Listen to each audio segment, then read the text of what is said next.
नमस्कार विद्यार्थी मित्रांनो, विदर्भ IAS अकॅडमीच्या ऑनलाईन प्लॅटफॉर्मवर तुमचं पुनश्च स्वागत आहे। आणि चालू घडामोडी ह्या विषयाअंतर्गत आज आपण पाहणार आहोत समृद्धी महामार्ग। हिंदू हृदय सम्राट बाळासाहेब ठाकरे समृद्धी महामार्ग, ज्याचं आता काय झालं आहे, नामकरण झालेलं आहे। नामकरणाच्या अंतर्गत त्याचं नाव बदलवण्यात आलेलं आहे आणि असा हा काय आहे, सध्याचा खूप असा चर्चित हा विषय आहे आणि खूप बघायला गेलं तर महाराष्ट्रासाठी एक ती काय आहे, गौरवशाली घटना होणार आहे जेव्हा हा पूर्ण महामार्ग कंप्लीट होऊन काय होणार आहे, तो वापरात होणार आहे। त्याबद्दल आज आपण डिटेलमध्ये एक्झाम ओरिएंटेड आणि एक माहितीपूरक याच्यामधून काय करून घेणार आहोत, सगळा डेटा पाहणार आहोत। त्या अनुषंगाने आपण आज काय समृद्धी महामार्ग, ज्याच्याने समृद्धी येणार आहे महाराष्ट्राच्या त्या भागामध्ये, जो कदाचित जोडला गेलेला नव्हता। खरं बघायला गेलं तर हा जो महामार्ग आहे हा उन्नतीचा, प्रगतीचा आणि नवीन स्वप्नांचा, नवीन दिशांचा, रिजनल ज्याला म्हणतो प्रादेशिक अस्मितेचा जरी असेल त्या पद्धतीने तो काय करतो आहोत, तर सगळ्या गोष्टींना जोडून एक प्रकारची प्रगती, उन्नती साधणारा हा काय असणार आहे, महामार्ग आहे। महत्त्वाकांक्षी असा हा प्रकल्प आहे आणि जो काय आहे तर महाराष्ट्राच्या विकासाला एक काय आहे, नवीन काय देणार आहे, तर दिशा देणार आहे। ह्या पद्धतीने आपण त्याला बघणार आहोत, ठीक आहे। त्या अगोदर विदर्भ IAS अकॅडमी आपल्याला जे नेहमीच काय देत असते, जी तुमची मागणी असते त्याच्या अगोदरच जी आपण तुमच्यासाठी तयार केलेल्या गोष्टी असतात, त्याच्यामधलं म्हणजे गट ब आणि गट क जी येणारी 30 एप्रिलची एक्झाम आहे। प्रस्तावित वेळापत्रकामध्ये त्याचे जे आहे टेस्ट सिरीज आपण लॉन्च करत आहोत। पूर्णतः ती काय आहे, आयोगाच्या धर्तीवर आहे, आयोगाच्या पद्धतीने आहे, आयोगाच्या पॅटर्ननुसार आहे। म्हणजे मराठी आणि इंग्लिश या दोघी भाषांमध्ये काय तुम्हाला क्वेश्चन्स मिळणार आहेत आणि त्या अनुषंगाने नेहमीच माहिती आहे महाराष्ट्राला की विदर्भ IAS जेही देतात ते एक ऑथेंटिक पद्धतीने काय देत असतो, त्यांचा ते प्रत्येक देण्याचा प्रयत्न असतो, गोष्टी देण्याचा प्रयत्न असतो। त्या अनुषंगाने तर यामध्ये काय आहे वैशिष्ट्य की हे आपल्याला गट ब आणि गट क, कारण ह्या वर्षामध्ये गट ब आणि गट क ही संयुक्त परीक्षा होणार आहे। पूर्वी काय असायचं, गट ब आणि गट क वेगवेगळी व्हायची। त्या अनुषंगाने बघायला गेलं तर आपल्याला हा इथे चुकीला माफी नसणार आहे तुम्हाला, ठीक आहे। एकदा तुम्हाला चान्स गेला म्हणजे तुम्हाला वर्षभर थांबणं आहे। पूर्वी कसं होतं, गट ब नाही तर गट क तरी करता येत होती, परंतु आता तुम्हाला एकाच वेळेस काय करावं आहे, पूर्ण कॉन्सन्ट्रेशनने काय करावं लागणार आहे, तुमचे प्रयत्न करावे लागणार आहे, तुमची आराधना, प्रार्थना, अभ्यासाबद्दल असलेले समर्पण हे सगळं करावं लागणार आहे। ह्या माध्यमातून आपण सुरू करत आहोत। ह्या ज्या पूर्ण टेस्ट सिरीजमध्ये आहे, त्या पूर्ण टेस्ट सिरीजमध्ये जे आहे की सगळ्यात महत्त्वाचं म्हणजे जे सब्जेक्ट आहेत, इतिहास सारखा आहे, विज्ञान, अर्थशास्त्र, याच्यामध्ये स्वतः सागर सर काय करणार आहे तर स्पष्टीकरण करणार आहे। डिटेलमध्ये तुम्हाला ते काय देणार आहे, स्पष्टीकरण देणार आहे।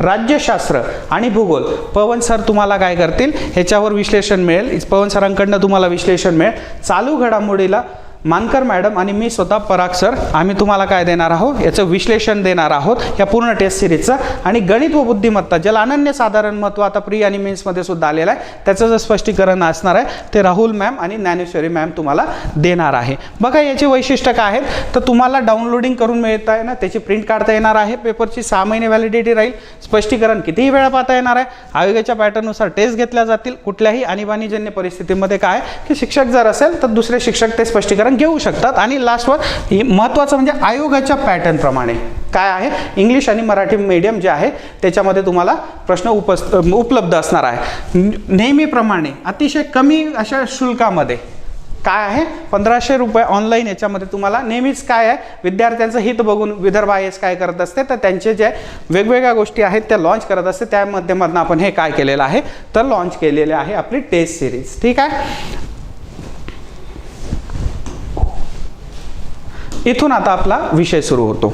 त्याच्या अगोदर जे आहे तर आपल्याला एक गोष्ट कळते की सगळ्यात महत्त्वाचं म्हणजे की विदर्भ IAS मधून जे तुम्हाला गोष्टी हव्या असतात, ऑथेंटिक अशा गोष्टी तुम्हाला जेव्हा पाहिजे असतात, तर त्याच्यासाठी आपल्याला माहिती की विदर्भ IASचं ॲप आहे आणि हे विदर्भ IASचं ॲप तुम्ही तुमच्या मोबाईलवर डाउनलोड करून घेतल्यानंतर तुम्हाला हवं त्या गोष्टी काय असतात तेव्हा परचेसिंग असेल किंवा तुमच्यापर्यंत पोहोचवण्याचा जो एक सोपा आणि सरळ मार्ग आहे तो उपलब्ध आहे।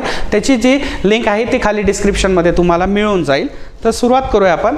तर हा जो आहे हा प्रकार जो आहे याला ग्रीन कॉरिडोर या अंतर्गत आणि एक्सप्रेस हायवे जो आहे हा याच्यात येतो आहे किंवा समृद्धी महामार्ग याच्यामध्ये केबल जे आहे फायबर केबल ऑप्टिक्स वापरलेले आहेत। त्या अनुषंगाने जर बघायला गेलं तर आपल्याला काय आहे तर आपल्याला एक गोष्ट दिसते की ह्या पद्धतीचा महामार्ग असणे म्हणजे हा एक्सप्रेसवे आहे आणि हा एक्सप्रेसवेची वैशिष्ट्य काय आहे, त्या एक्सप्रेसवेची वैशिष्ट्य म्हणजे याला परिपूर्णता जी कनेक्टिव्हिटी आहे ती फायबर ऑप्टिकल केबल जे आहेत याच्याने काय केलेले आहे, त्याच्याने मिळालेली आहे, त्याच्याने त्याला काय केलेलं आहे तर कन्स्ट्रक्टेड केलेलं आहे.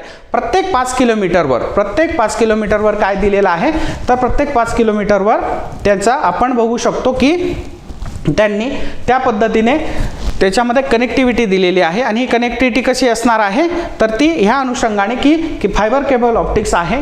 त्यानंतर जे आहे तर वायफाय अम्ब्रेला आहे प्रत्येक 5 किलोमीटरवर प्रत्येक 5 किलोमीटरवर कनेक्टिव्हिटीसाठी कम्युनिकेशनसाठी काय आहे फ्री मोबाईल काय आहे पॉईंट्स आहेत. आणि दुसरं म्हणजे ह्या CCTVच्या अंतर्गत CCTVच्या माध्यमातून तुम्हाला काय दिसणार आहे की तुम्हाला ॲक्सिडेंट असेल ती का तिथे तुम्हाला जी मदत आहे ती या पद्धतीने असा उन्नत असा काय आहे तर ग्रीनफील्ड हा जो सुपर कम्युनिकेशन एक्सप्रेसवे आहे.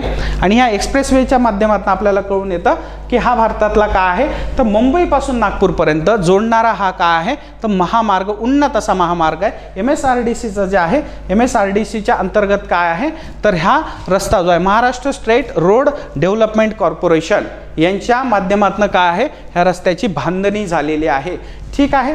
त्यानंतर ह्याची सुरुवात आहे, याची सुरुवात जी आपल्याला बघायला मिळते तर ती बघायला मिळते मुंबईमध्ये. म्हणजे खरं बघायला गेलं तर ही जी कनेक्टिव्हिटी आहे ही मुंबईपासून नागपूरपर्यंत आहे. म्हणजे बघायला गेलं तर मुंबईमधला पैसा, मुंबईमधला व्यापार कुठे न्यायचा, नागपूरमध्ये न्यायचा. बघा काय असतात गोष्टी की जेव्हा तुमचे रिजनल लीडर जे असतात ते जर पॉवरफुल असतील तर अशा मार्गातने काय होतं की आत्तापर्यंत जो विदर्भ होता, हा विदर्भाचा जो काय म्हणू शकतो आपण की एक अनुशेष होता, तो ह्या मार्गाने काय करून भरून निघण्यासाठी मदत होणार आहे. आणि ह्या अनुषंगाने बघायला गेलं तर आपल्याला गोष्ट जाणवते की त्यामध्ये आपल्याला नेहमीच जे आहे की मुंबईचा जो व्यापार आहे मुंबईचा कुठे न्यायचा आहे तर विदर्भापर्यंत न्यायचा आहे. आता जर बघायला गेलं तर फडणवीसांसारखे तिकडे काय आहे तर नेते आहेत तर त्यांनी काय केलं विदर्भाचा विकास करायला. याच अनुषंगाने आपल्याला जाणवतं की मास लीडर जे जननायक असतील, याच्या अगोदर विलासराव देशमुख साहेब होते तर त्यांनी बघितलं तर लातूरचा महाप्रचंड असा काय त्याचा विकास केला. परंतु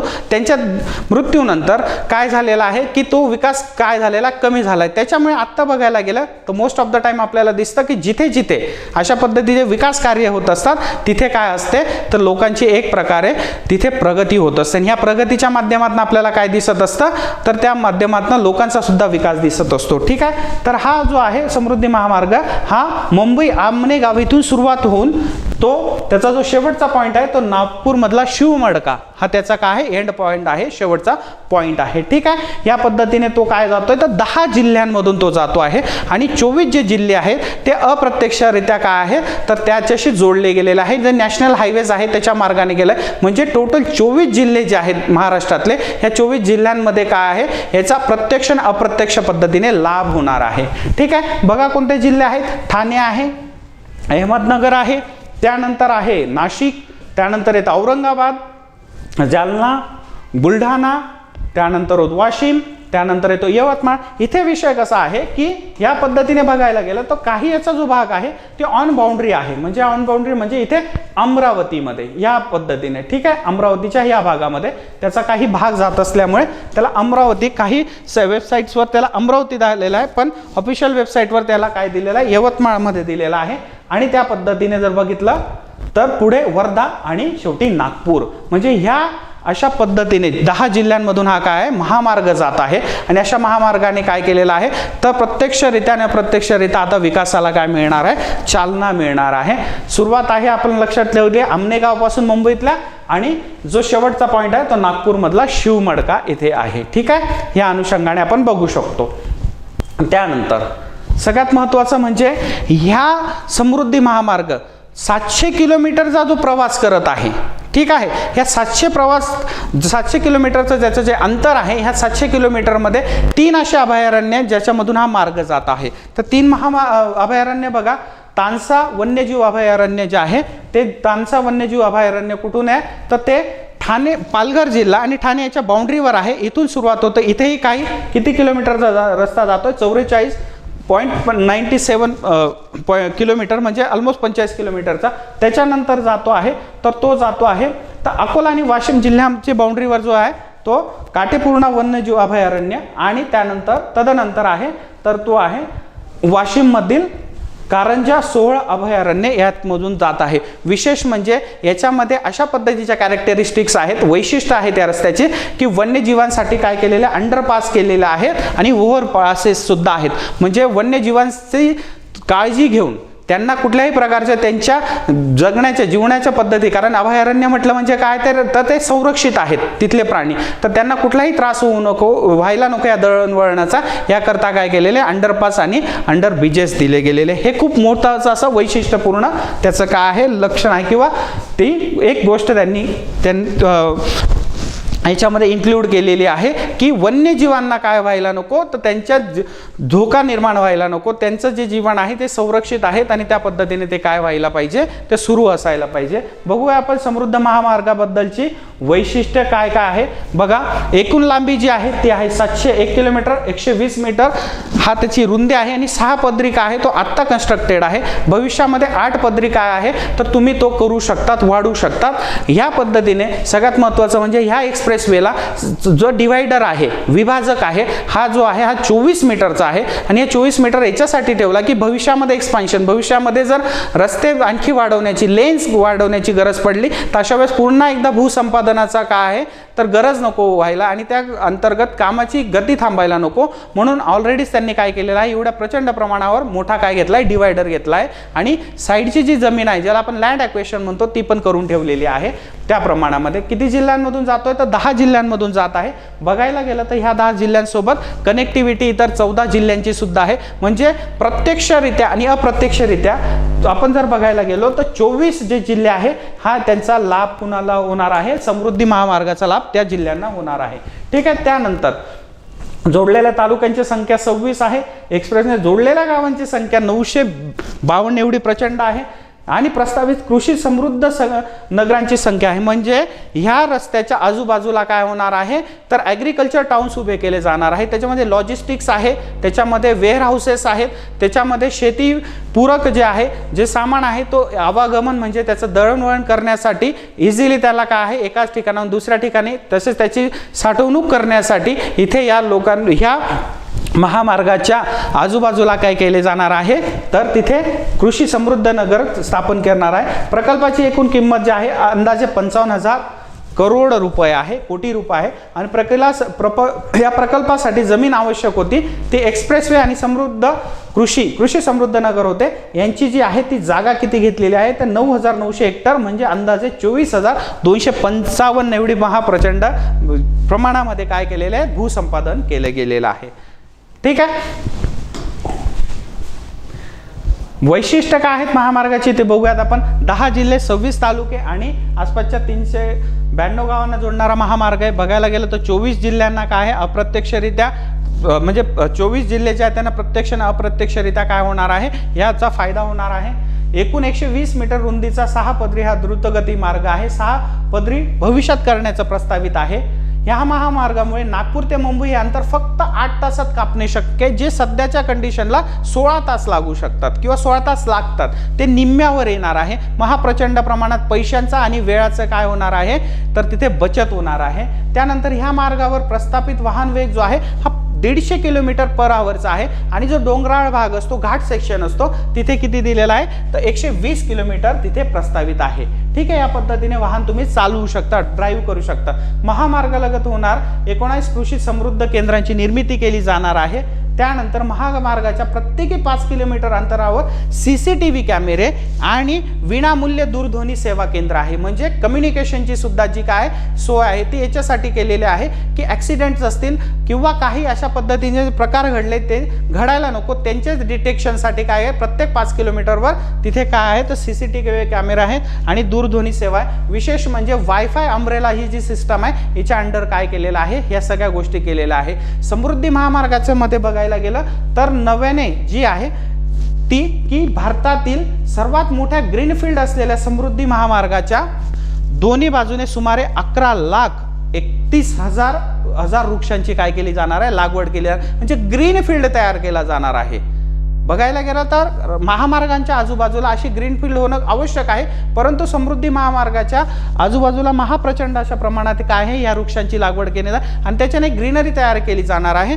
त्या ग्रीनरी फील्ड जो आहे ही ग्रीनफील्ड असलेला असा हा भारतातला सर्वात मोठा काय आहे ग्रीनफील्ड असलेला महामार्ग आहे किंवा एक्सप्रेस आहे, महामार्ग नाही तर एक्सप्रेस वे आहे, ठीक आहे। त्यानंतर समृद्धी महामार्गात अत्याधुनिक वाहतुकीचे जाळे निर्माण करून विविध संरचना काय समावेश करण्यात आला। यामध्ये 65 उड्डाण पूल, 33 मोठे पूल आहेत, 274 छोटे पूल आहेत, 6 रेल्वे मार्गावरील उड्डाण ब्रिजेस आहे, उड्डाण पूल आहे, 25 इंटरचेंजेस आहे, म्हणजे तुम्हाला कुठूनही केव्हाही काय करता येणार आहे ह्या 25 इंटरचेंजेसच्या माध्यमातून जर तुम्हाला कुठे जोडायचं आहे समृद्धी महामार्गावर यायचं किंवा समृद्धी महामार्गातून बाहेर निघायचं आहे तर इथे तुम्ही हे गोष्टी काय करू शकतात इंटरचेंजेस थ्रू त्या तुम्ही गोष्टी करू शकता ड्रायव्हिंगमध्ये। त्यानंतर 189 भुयारी मार्ग आहेत, त्यानंतर हलक्या वाहनांसाठी 110 भुयारी मार्ग आहेत, पाळीव प्राणी व पादचाऱ्यांसाठी 209 भुयारी मार्ग आहेत आणि हे महत्त्वाचं म्हणजे ह्याच्यामध्ये जर्मन टेक्नॉलॉजी वापरली गेलेली आहे की अशा पद्धतीने साऊंड प्रूफ हे काय असणार आहेत तर हे भुयारी मार्ग आहेत की त्या प्राण्यांना कळणारच नाहीये की ते जे अंडरपासमधून जात आहेत किंवा वरून जात आहेत तर हा रस्ता आहे, म्हणजे एवढा प्रगल्भप्रमाणे काय केलेलं आहे जर्मन टेक्नॉलॉजी वापरले, साऊंड प्रूफ सिस्टम आहे की त्यांना काय होणार डिस्टर्बन्स होणार नाहीये। अशा पद्धतीने वन्यजीवांसाठी हे जे 3 भुयारी महत्त्वाचे मार्ग आहेत ते कुठून आहेत तर ते जे अभयारण्य आहे तिथून हे महत्त्वाचे 3 भुयारी अभयारण्यामधून 3 भुयारी मार्ग आहेत आणि सगळ्यात महत्त्वाचं म्हणजे यांच्यामधून जाणारे जे आहे साऊंड प्रूफ सिस्टम वापरलेले आहे। 3 उन्नत मार्गांचा यांच्यामध्ये समावेश असेल, 8 अंडरपास आणि 8 ओव्हरपास सुद्धा याच्यामध्ये समाविष्ट आहेत, ठीक आहे ह्या पद्धतीने।